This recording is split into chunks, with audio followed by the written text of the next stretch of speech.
pagdating ng panahon ng glorification, bubuuin na niya ang kanyang kapangyarihan sa inyong buhay upang ipasok na sa inyo ang tinatawag na buhay na walang hanggan. Kaya sinabi niya, anak, ang lahat ng papasok sa aking kaharian, isang araw, gigising silang, wala na silang karamdaman.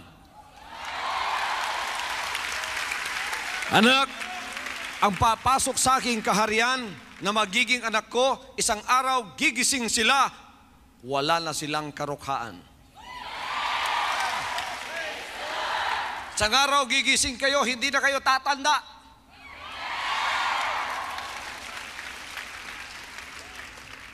Amen. Kaya bang gawin ng Panginoon ang mga bagay na yan? Bakit? Pinangako niya.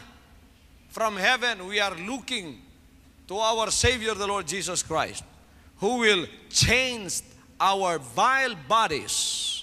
Ito may kamatayan. That it may be fashioned like unto His glorious body.